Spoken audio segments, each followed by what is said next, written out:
All right, we are live. Welcome to Weekly Wise today. Glad to be here and getting started.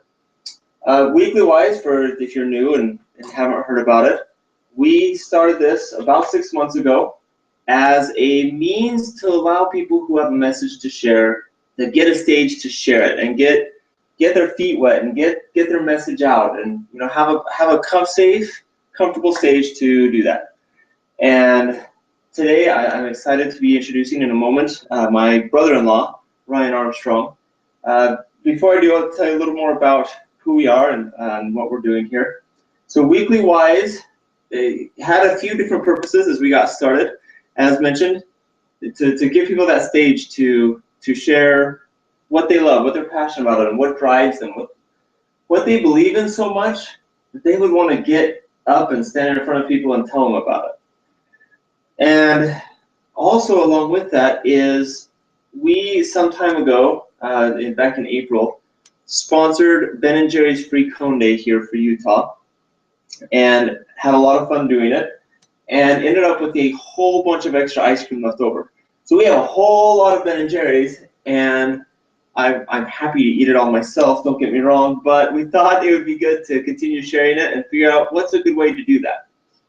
And so what we decided was that we would put this together and integrate it as well with our business, because we figured the people who would be interested in learning about people's whys and their messages and they have to share, someone who would want to come to an event like this would also be the same kind of person that would be interested in what our business is about, and we'll talk about that later, and you'll see why I say that. So without further ado, it's my pleasure to introduce Ryan Armstrong. He is a man, I would call him a man on a journey, and just like we all are, right? We're all on a journey of life. We're all finding, hopefully finding joy in that journey, and his experiences, I've watched him, has been very much the expression of that, of seeking joy in the journey all along the way, and learning and growing, becoming the best that we can be. And so I really admire that about him. And so with that, Ryan Armstrong, come on up. Thanks, my friend. All right. Hi everyone online. You have made a very good choice to be here. I have a wonderful message to share tonight. I'm so grateful for this opportunity. I am an excellent speaker, and this message is very powerful. So what I want to say is that all of the remarks I make tonight, I own them. They're from what I project for me, it's mine, right? What you perceive, that's yours, okay? So I want to say that so that I can set the stage where I can really open up and give my message from the heart and be real. So my message today, I love you instead of fear you. That's so very relevant. So I want to start off by asking this question. They're making this point that different things mean different words or phrases mean different things to different people, right? So take, for example, shopping, okay? What comes to mind? What feeling do you feel when you hear the word shopping? It depends if what I'm shopping for. If it's shopping for clothes, I think dreary wasteland. Uh-huh. And if I think of shopping for ice cream, I'm all go. Sounds fun. All right. So I guess it depends. All right, and if you could speak for your wife, what would she say when she hears the word shopping? Work. Work. Okay. Now, those experiences, are there people who experience shopping differently than that? Oh, yeah.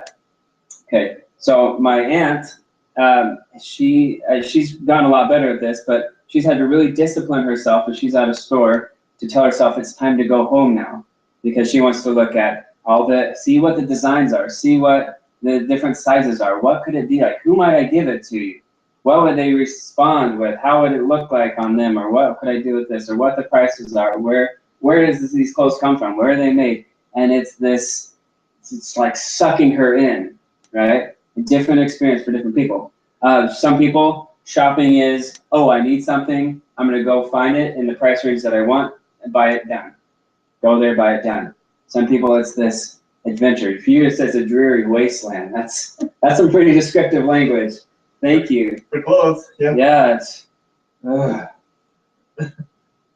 like you can hear in your mind tick-tock, the clock ticking. You think, there's my life wasting away slowly. Is that right? Yeah, while I'm doing this meaningless task. Okay, now shopping is something that people perceive differently. So that's very important for us to realize when we use a phrase, a word, an experience, we're communicating our experience. Sterling Ellsworth, who's a man that I admire very much, he says that words are metaphors. Words are metaphors to convey a feeling. I think there's a lot of truth to that. We get so set in what we mean by it when we say it that we sometimes forget the realization that it means something different to different people. Here's another example. So you can have two people in the same situation and have a completely different experience, right? Two people, same exact situation, different experience. So in 2008, my wife and I were dating, and we were driving, or she was driving. So it was December, and we were driving up the road, and from what I recall, the road was pretty much clear. I mean, there's a little bit of slush on the side, but pretty much it was clear. So we're driving along, and we hit a patch of slush, and we fishtailed. Another car hit us, we spun around, and we were fine physically. The car was in pretty bad shape, but my wife from then had a fear of driving in the snow in the winter months, right? And I'm sure it didn't completely start there, but that was her reaction. She cried about it, and she was afraid of driving in the snow. For me, my thoughts were, well, that was a fluke. You know, that could have happened to anybody. The chances of that happening again are like 1 in 100. So the next day I was ready to drive. I didn't, to me, there was no connection that me driving is going to result in an accident. Like it can, very, very slim chance. So I might as well drive, right? Two people, same situation, two very different outcomes. So when we talk about the phrase, I love you is a very common used word, phrase in our society, right? And it can mean all sorts of different things. I love you. Okay. So for our audience, all of our audience, here's an invitation. Here's an exercise we're going to do. Okay. We're going to finish a sentence here. So the phrase is, you say, I love you. Okay, when I say I love you to, and then pick a family member, be it parent or someone you would actually say I love you to, a friend, a parent, spouse, child, someone you actually do say I love you on occasion to. Go ahead and tell me when you've thought of a person. Okay, so finish the sentence. When I say I love you to this person, I mean what? Go ahead and spit out as many answers as you can. Go. Hello? Yes. If you're comfortable with that. That's fine. Go ahead. When I say I love you to Eliza, I mean that I care about her, I care for her, I want good things for her, I want good things to happen to her, I want her to grow and learn, I want to help her do that. It means I want to show up for her in the best way I can, no matter how she acts. Like, no matter what her choice is, because she's a little girl and she makes choices according to what an age appropriate for a 4-year-old girl. Because you're 4, huh? Yeah, she just smiled and nodded. And so, however she shows up, especially when I'm really feeling like I love this girl, what it means is even when she's at her best or when she's at her worst or no matter where she is, I want to show up in a space of love for her in every moment and be, I want to choose how I show up for her in love all the time. That's what that's expressing. I'm not claiming any perfection at it, but that's what I want to do. That's what I'm choosing to, is to show up that way when I say I love you. Great. All right. So this exercise, and this also, this idea of finishing sentences, I learned that from Sterling Ellsworth. So it reveals to you things that are inside, truths that are inside that perhaps you weren't aware of.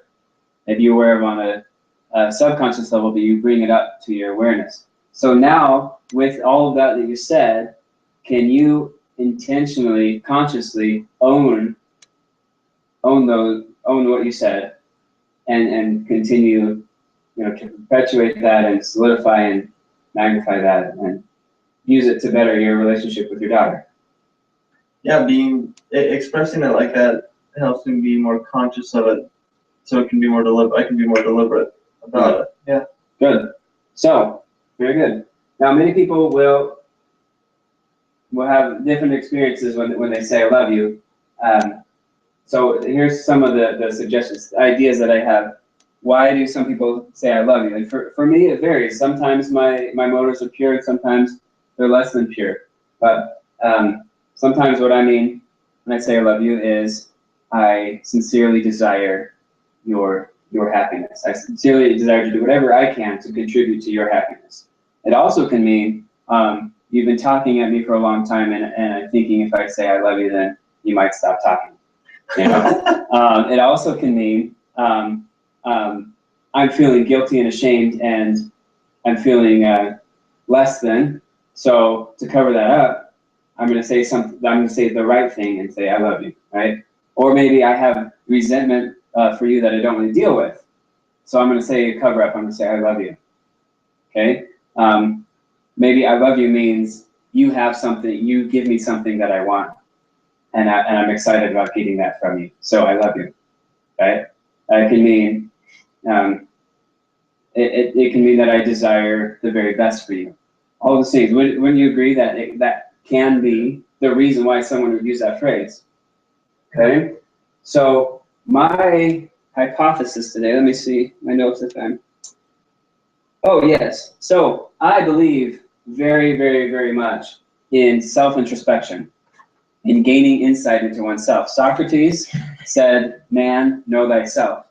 I'm going to read here in 2 Corinthians 4, verse 16, a scripture that I think is pretty powerful. So it's actually 2 Corinthians 4, verse 18. "While we look not at the things which are seen, but at the things which are not seen.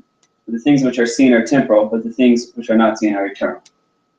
And verse 16, "For which cause we faint not, but though our outward man perish, yet the inward man is renewed day by day." What does that mean? So the answers are inside, right? The answers are inside you and with God. How do you access those answers, right? It's through self-introspection, for stopping, for reflecting.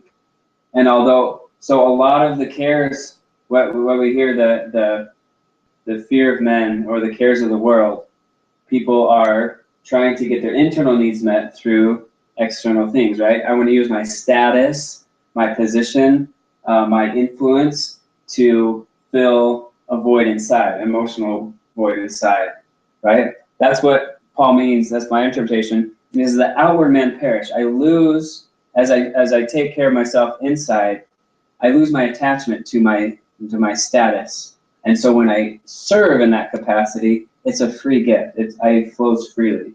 So this is what we're talking about, unconditional. Like you said with Eliza, you want to show up unconditionally for her. You want to continue always to give her that love.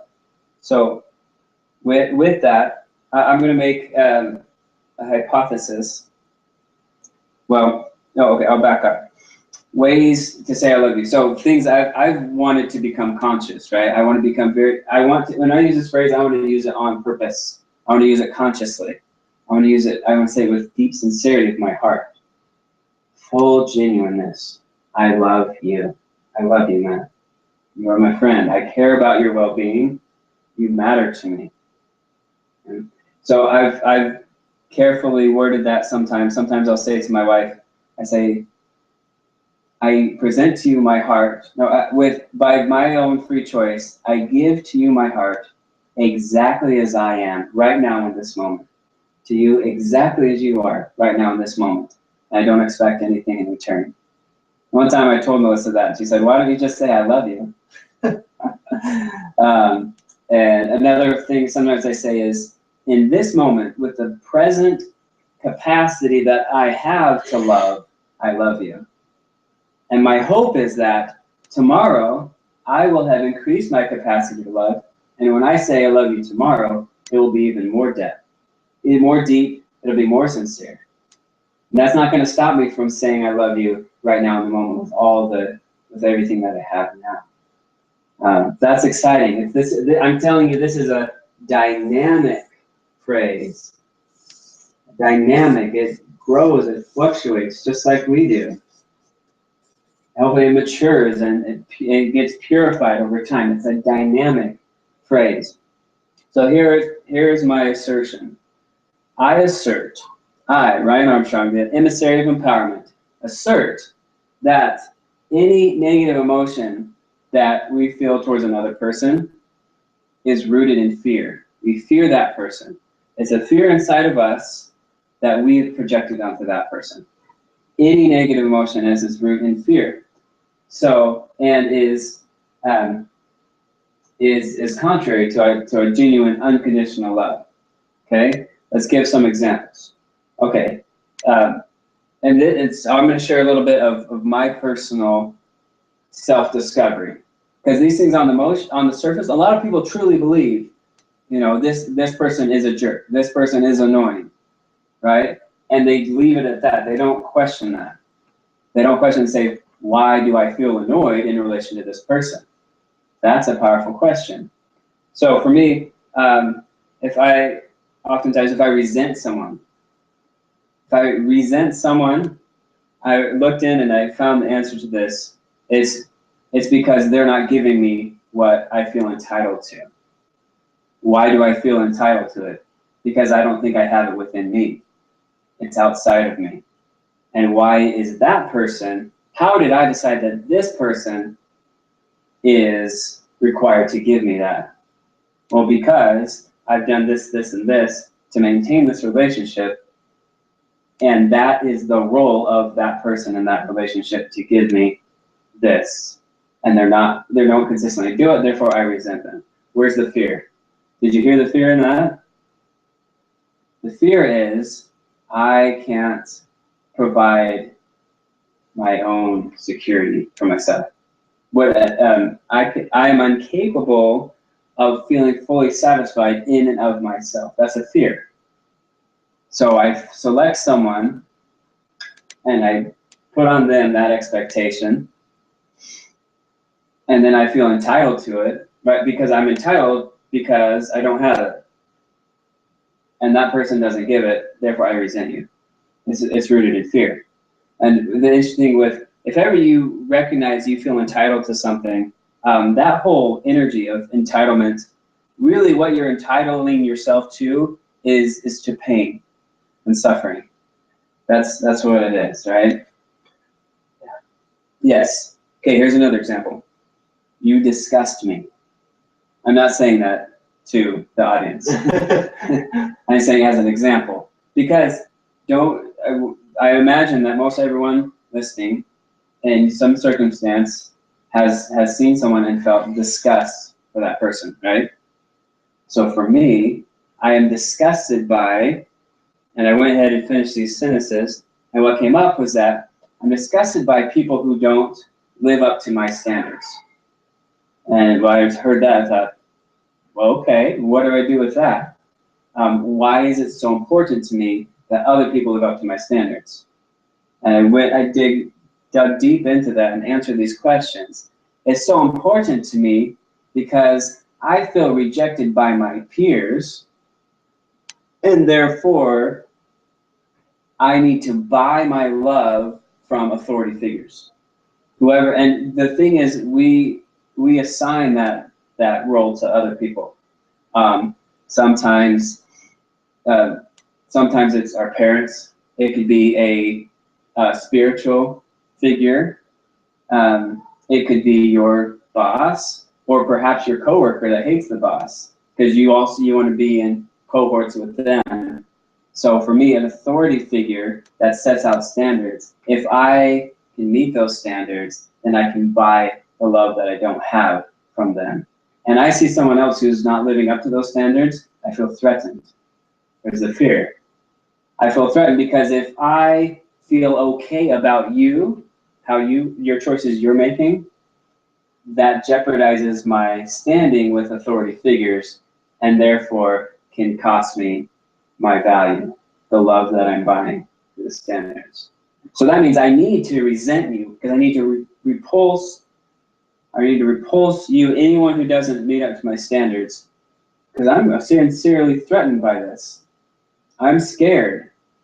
I need to repulse you so that I can continue to buy love from authority figures. And I realize this. And there's a lot of things in my life. I've also had this idea that what's widely popular, I have to disparage. You know, it's been Disneyland, it's been Las Vegas, it's been Harry Potter, all these different things. I think at one time it was even Facebook. All of these things. Why? Why there isn't those? Because they're so common. I feel rejected by peers, and it's my peers that like this, and I want to buy my love from authority figures. So if a lot of my peers like it, I need to dislike it so I can buy my love from authority figures. So what's the solution? So that's rooted in fear, right? That's where the disgust is coming from. That's where the resentment is coming from. So what's the solution? I figure out what my needs are, and I meet them myself. What am I entitled to that I can't produce in myself? I turn it around and ask myself, how can I provide this for myself? How can I feel loved and of myself? Why? And then eventually, if you get down and you do this work, you begin to see, wow, I've been doing this to people. I've been assigning this to authority figures that they have to provide the standards that I need to buy love. That's a huge burden on them. I'm going to take that back and say, oh, thank you. Thank you for bearing that burden. I'm going to take it back to myself. And I'm going to value myself and validate me. I'm going to respect myself. I validate me. I believe in myself. I trust myself. Therefore, you don't have to. This is freedom. This is liberation. I believe in me. I trust me. I approve of me. Now I'm taking that responsibility off of other people, and there dissolves the disgust and the resentment, anger, and the fear. So what's left? What emotion is left for other people when we do that? Love. Love. That's the emotion that remains. I love you.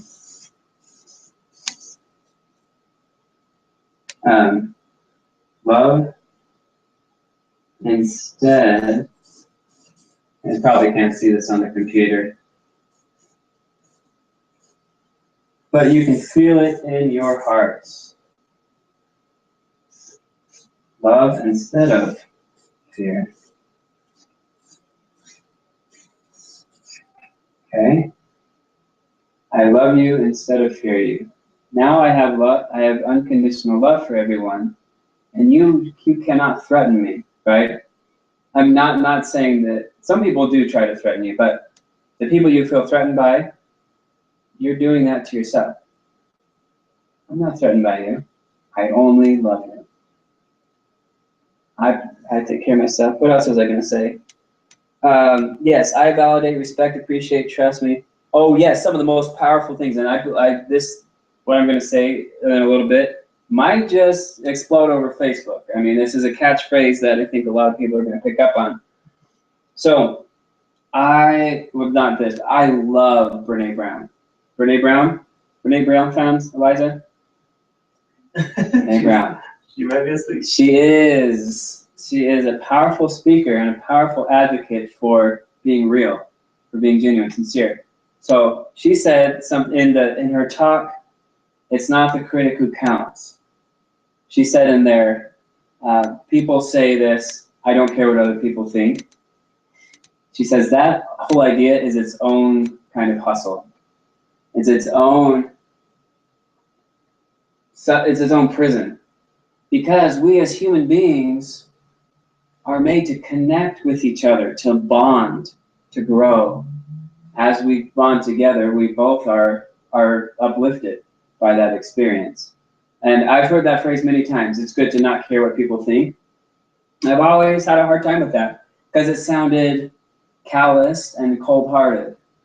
I don't care what you think. It sounded very negative. So, and the phrase you might have heard, you need to develop a thick skin. You probably heard that before. Okay, I'm going to propose a different phrase. I do not want a thick skin. I want to feel. So instead of a thick skin, I want a deep heart. I have a deep heart.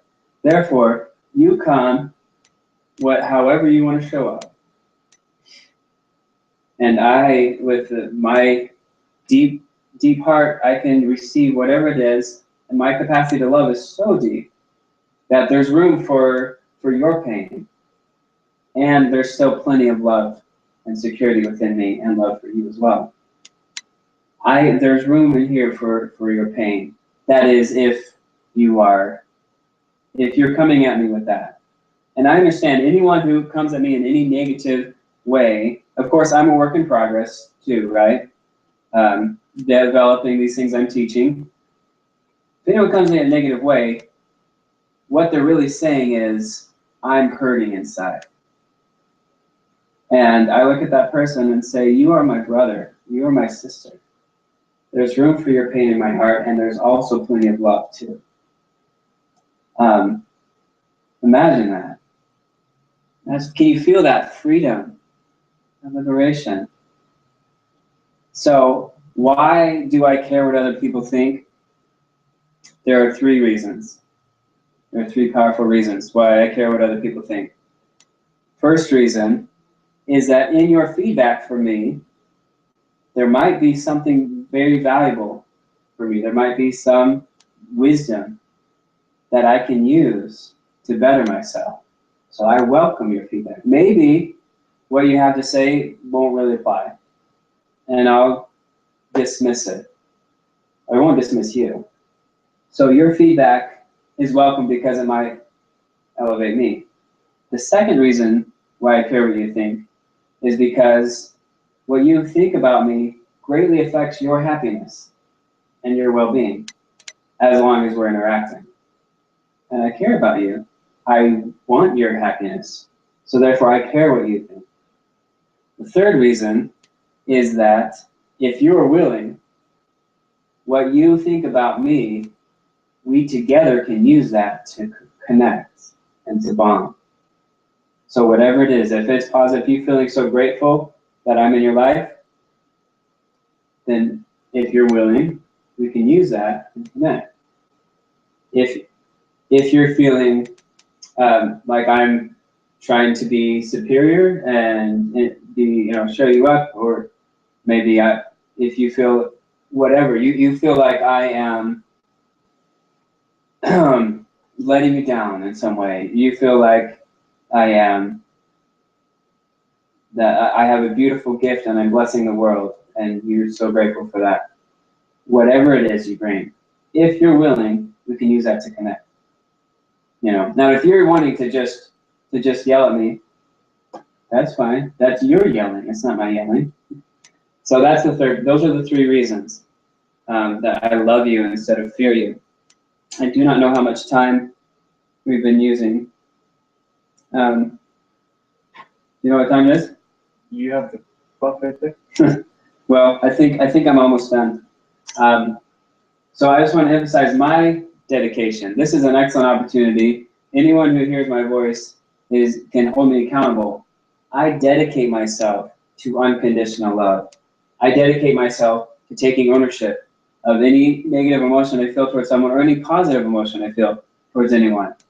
I want to take ownership of that, become conscious to that, so that I can, with all my heart, say, I love you instead of fear you. That's all I have. Thank you. Awesome. Thank you, TH. Appreciate that. Or Ryan, sorry. It's our nickname for him in our family is TH. It's short for THE. Yeah, it's a family thing. Thank you. Really appreciated that. I love the concept of unconditional love. And I thought that was fascinating how you drew out that idea that anything that's other than that is fear. Any negative emotion is based in fear, and how that's the antithesis of love. And once you take those out, all that's left is love. That was meaningful to me. I thought that was awesome. Thank you. So at this point, I'm going to transition just a little bit. We're really not that much. Because what we do in our business is very much aligned with what the concept that Ryan was just talking about. To start, I just want to say we're going to begin with giving you a free gift. And so if you have a phone, an iPhone or an Android phone, go ahead and take it out and go to your app store. And in the App Store, the Play Store, search for Strong Brook. Okay, S-T-R-O-N-G, Strong Brook, B-R-O-O-K, all one word. It's a free app, and this app is a huge gift. So I'd invite you right now, please go ahead and get it started downloading on your device. This app, I'll tell you a little bit about it in a minute, but the core concept of it is that it has content. If you like this tonight, you're going to love this app. To step back from that just a moment while you're getting that downloading, I believe very much in the concept of mentorship. Ryan mentioned Sterling Ellsworth, that is someone that he has learned from and has served, I would suggest, as a mentor to you. Yes? Absolutely. And I believe very much in this concept of mentorship. There was a man who I see as a mentor. I don't know him personally, but I see him as a mentor to me. His name is Robert Hales, and he recently said, I don't have this quote perfect, but he recently said essentially that we are to prayerfully seek out mentors that have our spiritual well-being at heart. So we're looking for people to guide us, to be a mentor for us, that care about us, that have this unconditional love for us. They want to see us be the best that we can become. And he said, be careful in taking advice from your peers. If you want something different than what you have, reach up, not across. That was his quote. I thought that was fascinating. When we search for greater knowledge, greater understanding, we are to look to people who have greater understanding and can provide that to us. We see an example of that in the Bible, and I apologize that I'm not going to be able to tell you the reference or anything like that, but in the Old Testament there's a story of a man who is king, and he has counselors who are older and counselors who are young. And the older counselors tell him, you're a new king, the people are troubled by the amount of taxes, lower the taxes and the people will love you. And the younger counselors said, don't lower the taxes, they're gonna roll right over you if you do that. Raise the taxes and exercise your authority and control. Well, he listened to the younger ones, and it was his demise. We're searching for mentors, for people who will lead us and guide us in the roads of life. But we always have to take it back to make sure that they have our spiritual well-being at heart. And that I believe in the concept of what I would call a core classic, which is something that is scripture, something that you believe is capital T, absolutely true, Word of God for you. That's that you believe in. And you can take back anything that you learn and say, does this square with what I believe is absolute truth? So where am I going with this? Is this just me rambling? No, it has very much a point. There's a lot of information out there. I mean, to go to a library, I love the library. It's a beautiful place filled with knowledge and understanding and information that people have gathered and gleaned and put either in story form or in nonfiction boring form. Not always boring. I actually like technical books quite a bit. But it can be, people just amass this knowledge and put it into books. They put it into audios that they may have created, or videos, or all sorts of mediums that they've created to share these messages, to share these principles, these values, these things that can help us get to results that we don't have that we want. And that's what the app is all about. That's what this gift is all about. So if you've downloaded the app, the Strongbrook app, you can open it up and click on create a free account and just type in the basic information there to create your free account. You do need an invitation code. This is by invitation only. And so ask the person who invited you to watch this for their invitation code. They can get it to you, and you can get rolling. What this app is we have taken numerous trainers and mentors that are just world-class people. People like Leslie Householder, Nicolene Peck, Les Brown, Kevin Harrington, Marcy Locke. You may have heard of some of these people, some you may not have, but these are people who are top-class mentors in various aspects of life. It could be personal finance, it could be mindset, relationships, personal health and fitness, you name it. And these are people that can help you take you from where you're at to where you want to go. And this app has access to their content, and it's completely free. So you bring up this app, and there's different courses, but particularly what I love is there's something called Mentor Moments. Almost every day you'll get a little notification saying, hey, listen to your daily inspiration today, your mentor moment, and it'll bring up a 1 to 3 minute, sometimes 4 minute video that you can just plug in, get a little jolt of inspiration for the day, and it really is just a great pick-me-up. And if you're having a time during the day that you're like, I want another one of these, you can just go and listen to another one and just have that fuel, that emotional, spiritual fuel throughout the day. I love it. Beyond that, this app just gives you an access to a portion. It's a freemium model, so the app is free, and then if you decide you want more, you can upgrade. Totally up to you. The other thing I want to mention with this is, so there's this app, that's great, and it has this content, that's great. But what if you actually want the mentor? Like, you take their content, you consume their content, you're like, okay, that was nice, but I want more from this one. Like, this person, they're talking to my spirit, they're talking to my soul, I know I want to work with them. Great.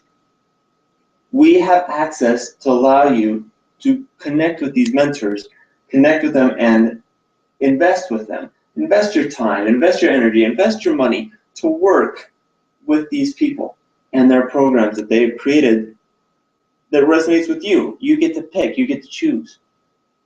That's what's awesome about it. So that's the first thing we wanted to mention, is that free gift of the app. So again, Strongbrook, that's where you'll download it. Next, I want to mention an event coming up. Strongbrook is the company that we represent, and they are an events company. They put on a lot of events, and one of those is November 7th. It's a Saturday. It's an all-day event, and it is going to be fantastic. It's called Strongbrook Live. And if you think the Weekly Wise is awesome, if you think this app has cool content, man, you're just gonna love this, because they're gonna just pack it with value of these kinds of things. We'll be talking about money and relationships with money in 21 ways that the wealthy people think that the rest of us may be completely ignorant of. They will be talking about entrepreneurship and principles of entrepreneurship. And if that's, if that's something that's going to resonate with you, awesome. They will have excellent training. They'll have celebrity speakers, these mentors, these trainers come and speak at these as well. There will be people talking about relationships and mindset and breaking through the things that hold us back. If you're in a space where you feel like, man, I just want to accomplish my goals, but I keep hitting walls, there are people that are going to be talking about that. What are some of the walls you hit? What are some of the things that keep you down or hold you back? And that, how can you get over them? More importantly, not just what are they, how can you get past them? Some people, it's, they'll say, okay, great, we created clarity on exactly what's holding you back. Way to go, aren't you glad you know? Well, that's an awesome first step, and it's an important first step. But if you're not getting past it, that doesn't help. So all of this kind of content is happening on November 7th. And if you go to strongbrook.com/events, strongbrook.com/events, you will see a place where you can register for this event. This first one, well, actually all of them, it is $69 for a ticket. $69 for a full day packed with this kind of content. That, frankly, in my estimation, is a fantastic price. $69 for an entire day of all these top-notch people, engaging people that are excellent, experienced speakers. You'll laugh, you'll cry, you'll be taking notes and finding insights for your personal progression. So highly encourage you to go ahead. If that sounds like something that would resonate with you, go check it out. strongbrook.com/events. Sign up, get registered for that. We'd love to see you there.